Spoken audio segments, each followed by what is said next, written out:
রয়েছে হুদা। মহান আল্লাহ তাআলা বলেন ফামান তাবিয়া হুদায়া ফালা খাউফুন আলাইহিম ওয়ালা হুম ইয়াহজানুন। আল্লাহু আকবার। এই কিতাবকে যারা মানবে, এই কিতাব অনুযায়ী যারা জীবন যাপন করবে, তাদের কোনো ভয় নাই, তাদের কোনো চিন্তা নাই। আবু জেহেল কিন্তু হেদায়েত পায় নাই। আমাদের সমাজে অনেক মুসলমান দাবি করে, তারা কিন্তু আমার ভাইরা কোরআনের সাথে সম্পর্ক রাখতে পারে নাই। কথা ঠিক কিনা? আবু জেহেল কোরআন শুনেছিল কিন্তু কোরআনের উপরে ঈমান আনে নাই।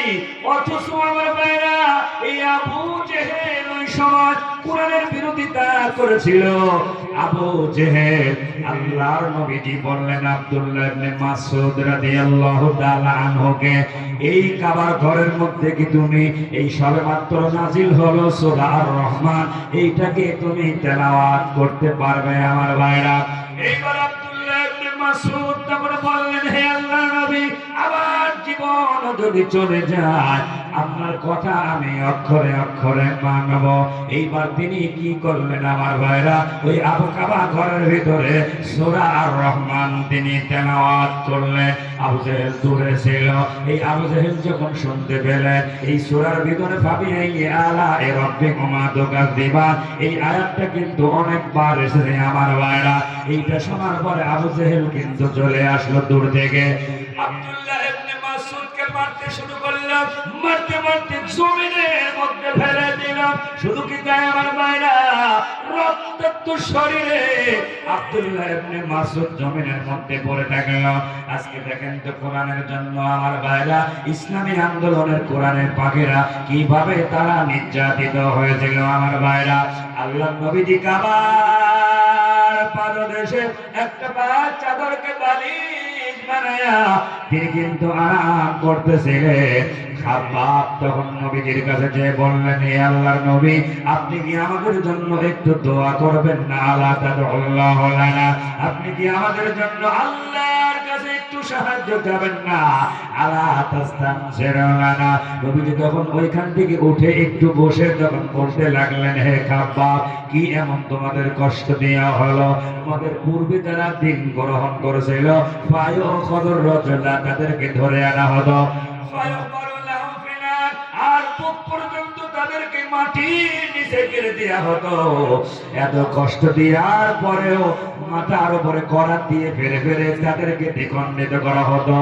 এত কষ্ট দেওয়ার পরেও ওই জামানার দিন গ্রহণ করা একজন ব্যক্তির মুখ থেকে আল্লাহর নাম তারা ভোলাতে পারে নাই। আল্লাহু আকবার।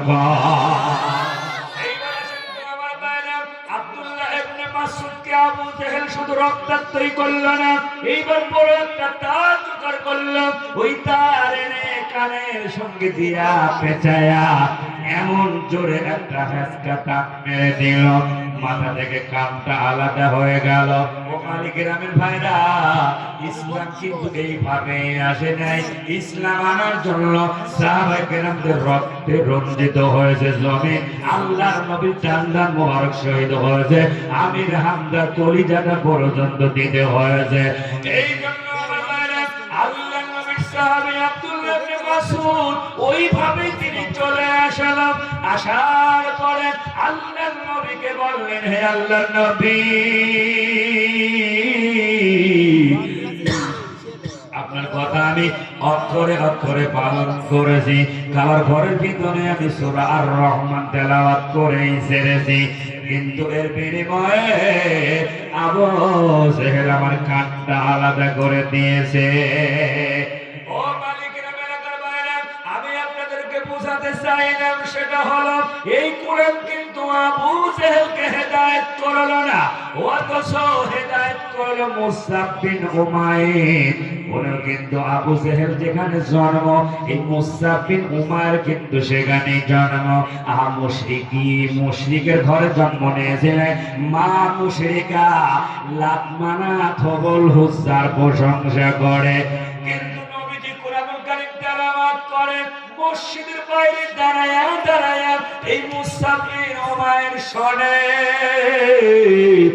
নবীজি কোরআন তেলাওয়াত শেষ করে মসজিদ থেকে বাহির হইলেন।